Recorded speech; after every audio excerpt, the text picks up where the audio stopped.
Hace un par de semanas os hablé de leyendas llenas de misterio que se cuentan en la ciudad de Vitoria.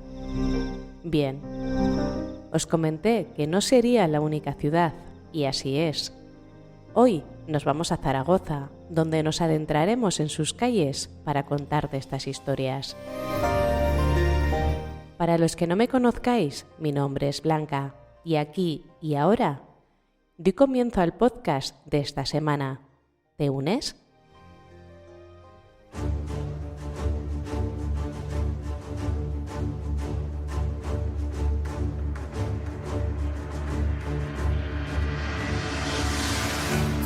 Desde épocas muy tempranas, la humanidad ha sentido la necesidad de contarse historias a sí misma. Estas historias la ayudan a existir, a lidiar con un mundo enorme y desconocido, o a explicarse fenómenos que todavía escapan a su perspectiva. Algunos de estos relatos son los mitos y las leyendas.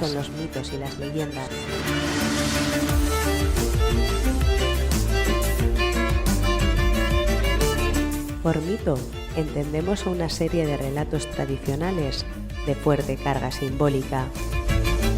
Pueden no tener ningún sustento histórico, pero aún así tienen un fuerte carácter explicativo. Esto último significa que intentan dar razón de diversos fenómenos del mundo mediante una anécdota extraordinaria, protagonizada por deidades o seres sobrenaturales. En cambio, una leyenda es una narración de corte popular, también centrada en eventos mágicos o sobrenaturales, que sin embargo se ofrecen como reales o al menos verosímiles. Ocupan un lugar intermedio entre el mito y los sucesos históricos. Casi siempre tienen un final moralizante. Tanto el uno como el otro son formas importantes de transmisión cultural de una generación a la siguiente, y han jugado roles vitales en la formación de los imaginarios de las distintas civilizaciones.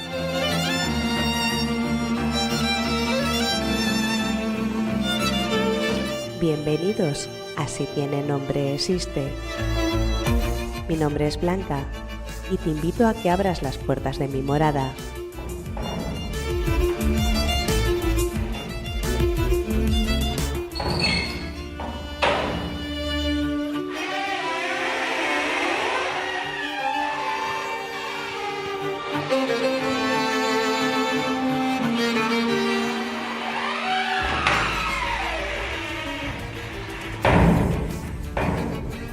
Pases, te acomodes y que de mi mano te adentres en un mundo lleno de mitos, leyendas, magia. ¿Me acompañas?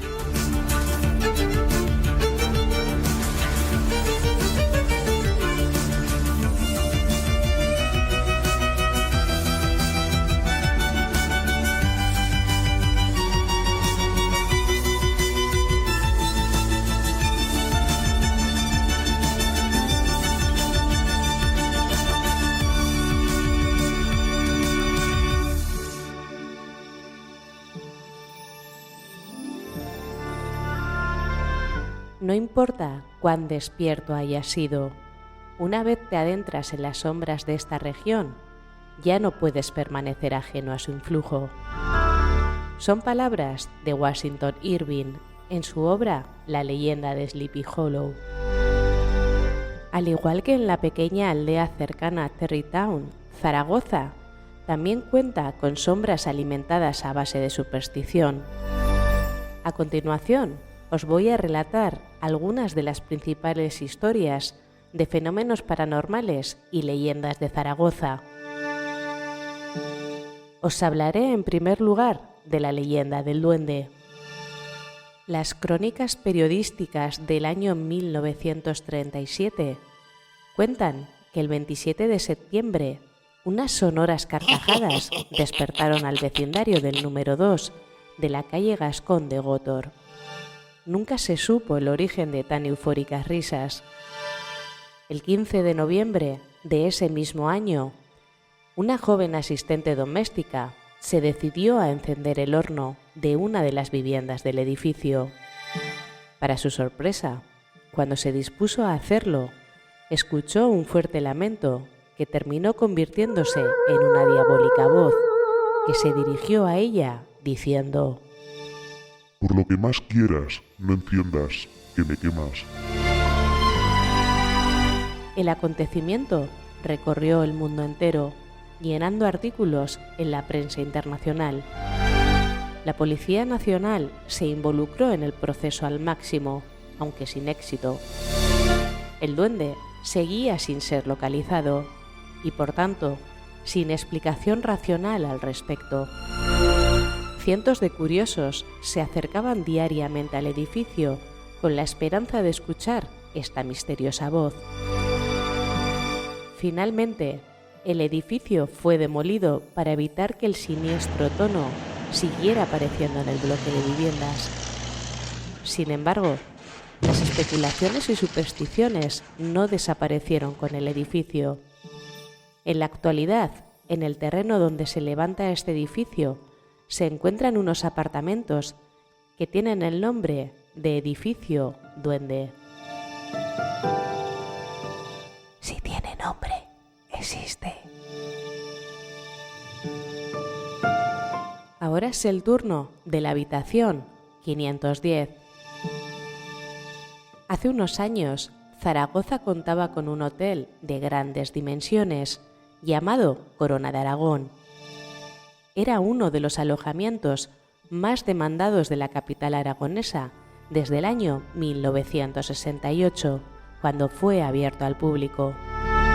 Sin embargo, el 12 de julio de 1979 se produjo un gran incendio que terminó con la vida de 78 personas y dejó 113 heridos. A día de hoy, se tiene la certeza de que las llamas del Corona de Aragón fueron provocadas e intencionadas. Sin embargo, todavía se desconoce la autoría, siendo varias las tesis barajadas por las autoridades.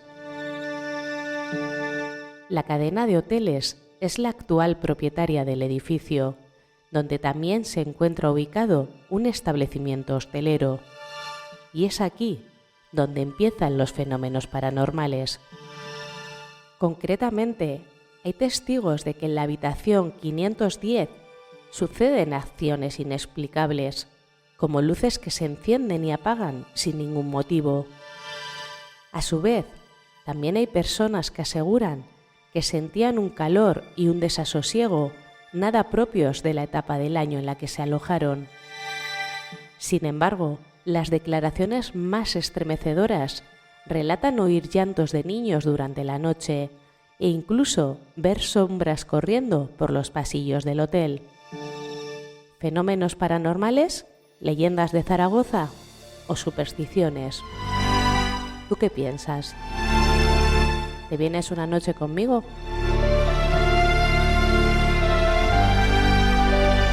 Si tiene nombre, existe.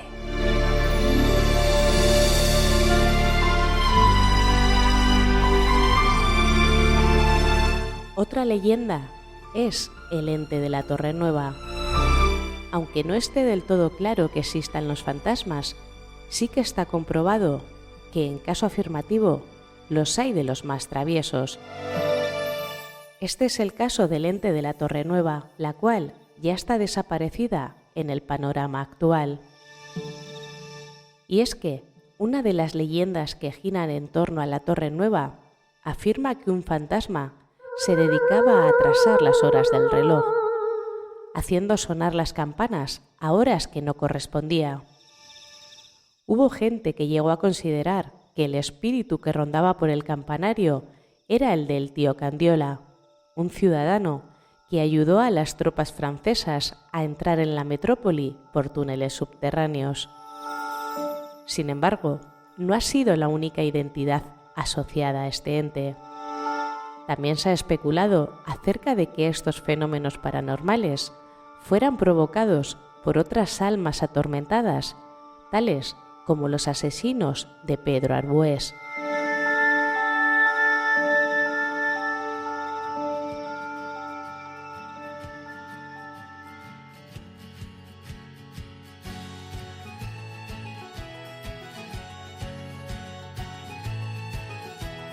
Si tiene nombre, existe. Un podcast de Blanca Alegre. Puedes escucharlo en iVoox, Podimo, Spotify, Spreaker, Anchor, Google Podcast, AdVoice y Amazon Podcast. Y recuerda, si tiene nombre, existe.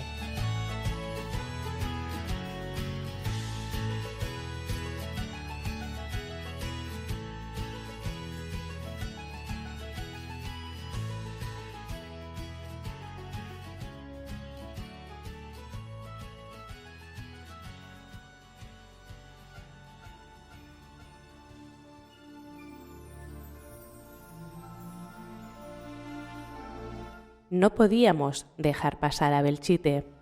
Os recuerdo y os animo a que echéis la vista atrás en el podcast y retoméis el podcast exclusivo que hice sobre Belchite. Ahí te cuento toda la historia con detalle, pero ahora te haré un resumen para ponerte en situación. Por si fueran pocas las penurias y aberraciones que sufrió este pueblo durante la Guerra Civil, en la actualidad también parece estar sufriendo una maldición. Resulta que debido a las atrocidades de la contienda, hay personas que aseguran oír llantos y lamentos por las calles del pueblo a altas horas de la madrugada. Se intuye que son de la gente fallecida en batalla. Es una de las más conocidas leyendas de Zaragoza. Son muchos los periodistas y aventureros que se han decidido a pasar una noche en Belchite. Hay testimonios que afirman que al escuchar la grabación de psicofonías se pueden apreciar sonidos de disparos, aviones y bombas. Esto no deja de ser un fiel reflejo paranormal de los horrores vividos en la Guerra Civil. Las principales zonas en las que aparecen enfocarse los fenómenos son 4: la Plaza de la Cruz, la Fosa Común y las 2 iglesias. Lugares todos ellos donde fueron encontradas fosas comunes de la Guerra Civil, pero también de la pandemia de peste que afectó al municipio durante la Edad Media. Como veis, se tratan de sucesos cuya explicación no está del todo clara. Pero antes de abandonar Zaragoza y dar paso a la sección de las diosas del inframundo, te contaré la historia de la fuente de la hispanidad, la fuente del dragón emergente, la fuente de la de incrédulos o la fuente del batallador. Son algunas de las más famosas de la capital aragonesa. Pero, ¿cuál es la fuente más antigua de Zaragoza? Ese puesto lo ocupa la fuente de la princesa. ¿Conoces su historia? ¿Sabrías decir dónde está ubicada? Venga, descúbrelo ahora conmigo. Vamos. La conocida como Fuente de la Princesa o Fuente de Neptuno fue la primera fuente urbana monumental de agua potable de Zaragoza. Fue de suma importancia para la ciudad, ya que no existía el agua corriente.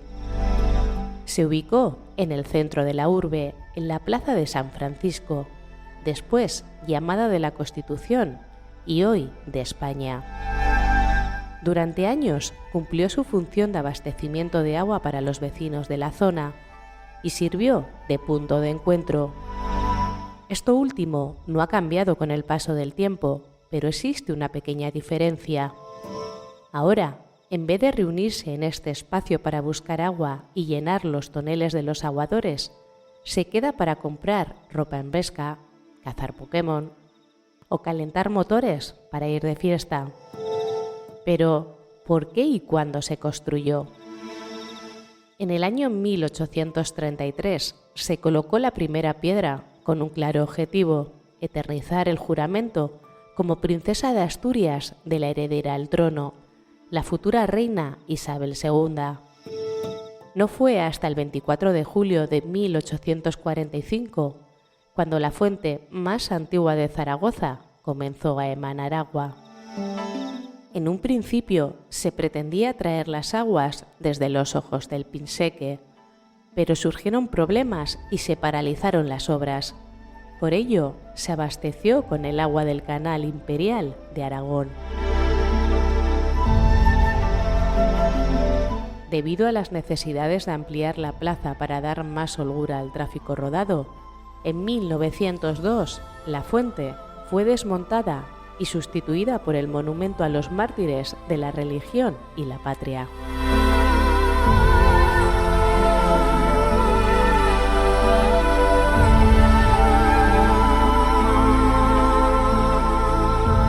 Si tiene nombre, existe.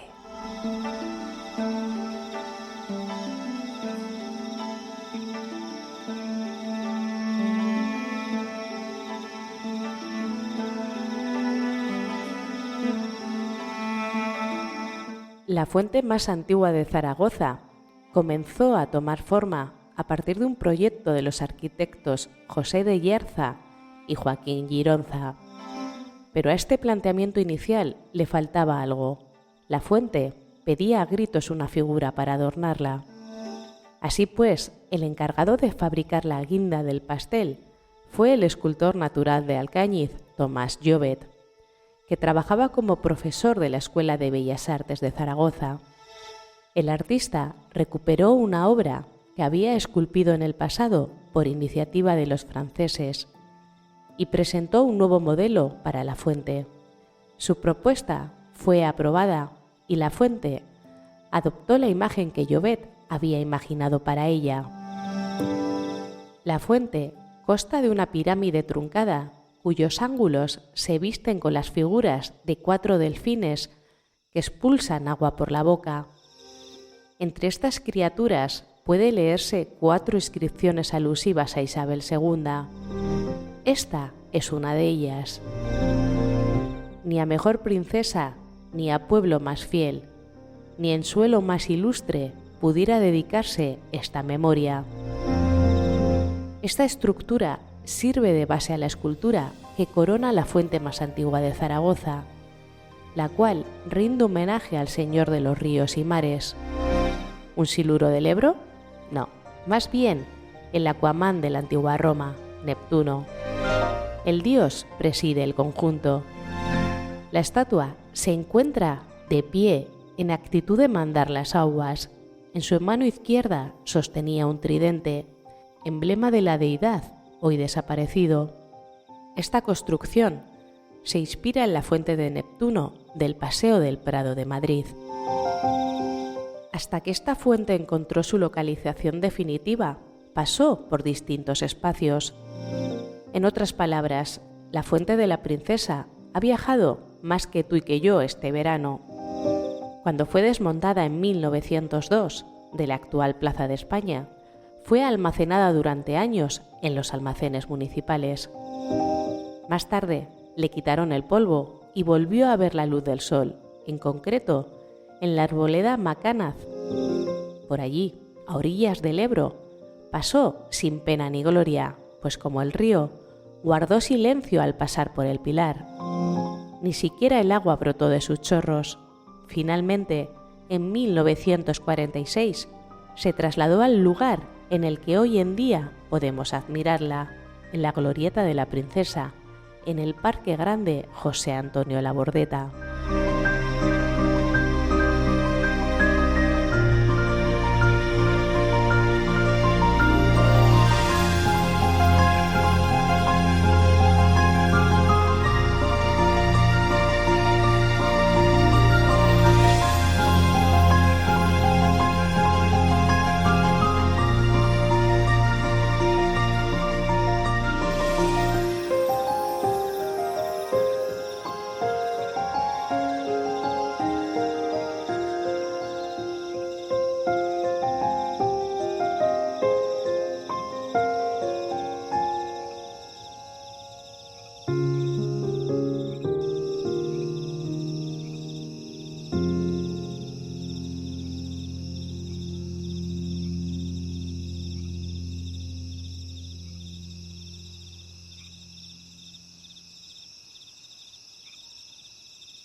Y llegados a este punto, dime, ¿te ha resultado interesante?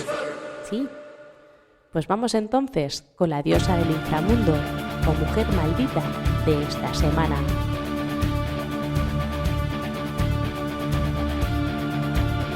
Enseguida te presentaré a Istli, alegre diosa del cuchillo de la matanza ritual.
El cielo deja de existir.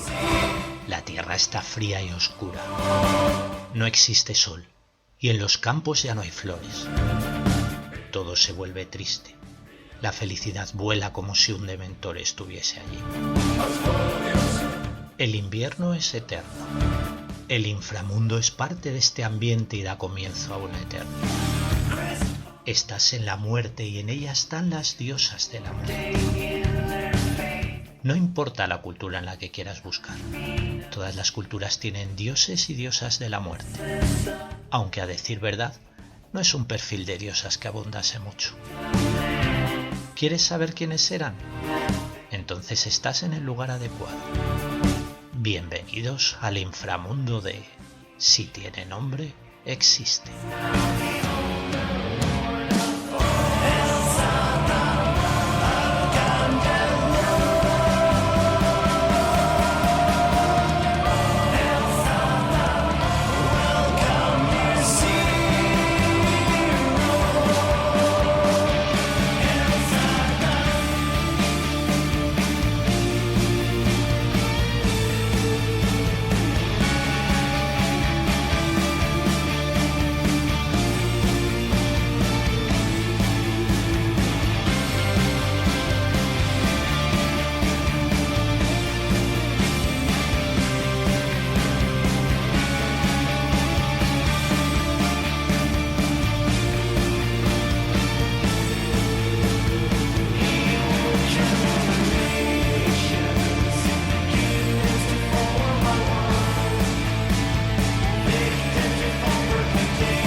está a cargo de los cuchillos sagrados de piedra de obsidiana que se utilizan para la matanza ritual. Pero debemos señalar que los cuchillos de sacrificio aztecas no eran los sombríos instrumentos de tortura que uno podría imaginar. De hecho, estaban adornados con pequeñas y lindas caras con ojos muy abiertos. Como apunte, os diré que la obsidiana, Itli, como le llamaron los mexicanos, es una roca ígnea volcánica muy apreciada y venerada en las culturas mesoamericanas. Su belleza es increíble, es transparente y brillante. Su colorido abarca diferentes tonalidades, pues hay obsidiana verde, café, violeta, café rojiza, la llamada obsidiana meca, azul, negra y jaspeada. Según se la corte, puede variar de color, pues es una piedra mágica.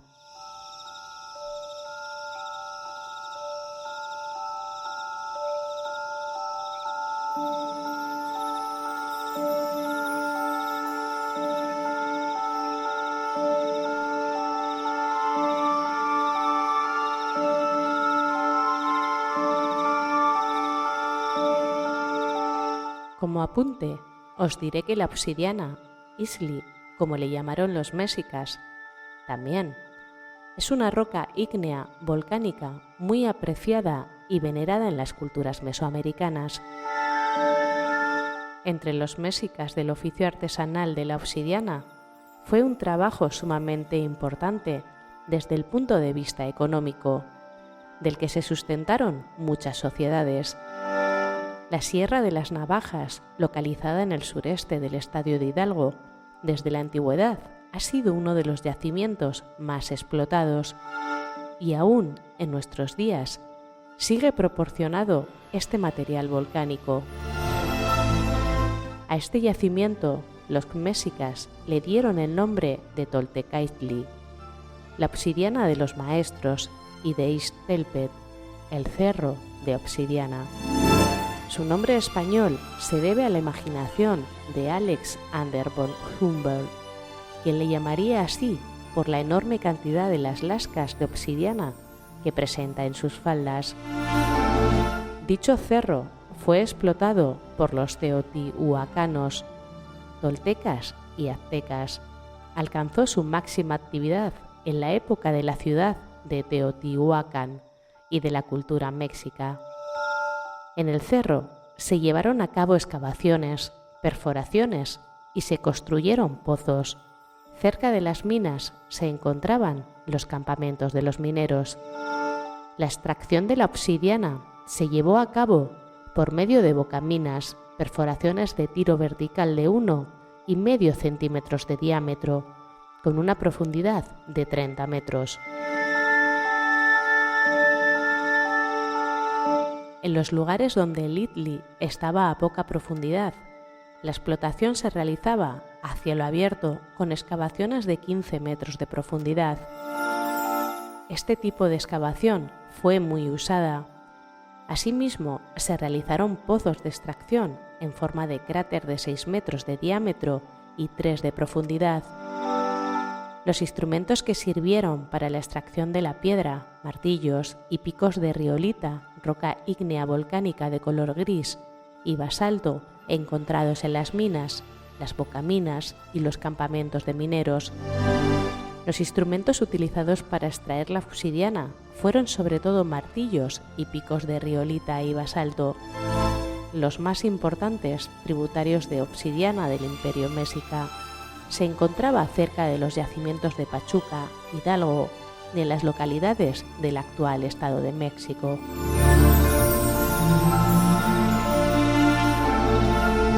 Los mexicas la clasificaban según sus características: obsidiana blanca, gris y transparente, obsidiana de los maestros, verde, azul con visos dorados, obsidiana jaspeada, obsidiana meca, café, rojiza, empleada para puntas de proyectil, obsidiana común, negra y opaca para hacer raspadores y objetos bifaciales, obsidiana negra, brillante, transparente y traslúcida.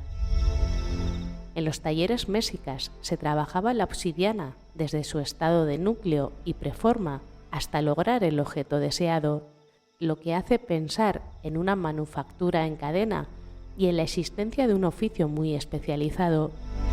Los talleres se localizaban en los grandes centros urbanos y en ciudades menos importantes y rurales se asentaban en los calpullis o barrios y debían pagar tributo al Estado, que controlaba la distribución de los objetos elaborados y el suministro de la materia prima. Existían artesanos mexicas que fabricaban objetos comunes en obsidiana, otros que se dedicaban a la lítica pulida, a más de aquellos que eran verdaderos artistas del idli, que fabricaban figurillas, espejos, bezotes, orejeras, orejaras, cuentas de collares y 1000 objetos más. Los artesanos estaban organizados en gremios y el oficio se transmitía de padres a hijos. El gremio de los artesanos en obsidiana contaba con sus propios dioses preferidos.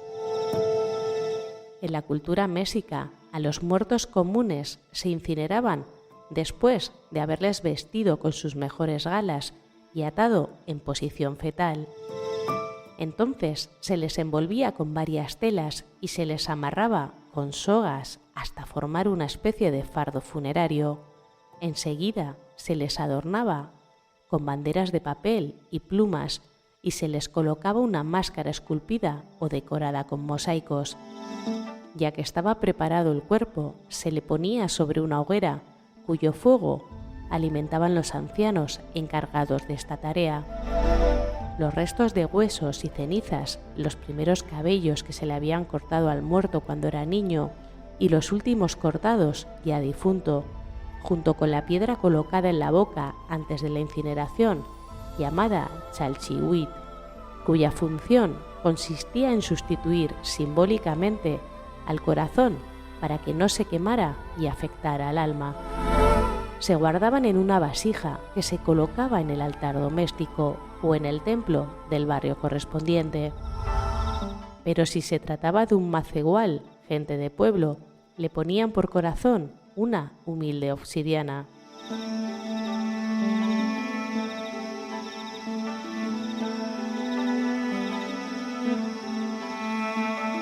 Y hasta aquí el podcast de hoy. Creo que este viaje ha sido completísimo. Por lo menos a mí me lo ha parecido. ¿A ti qué impresión te ha dado? Espero que os haya gustado tanto como a mí. Y recuerda que si tiene nombre, existe. Nos vemos en nuestra próxima cita del viernes que viene. Cuídate.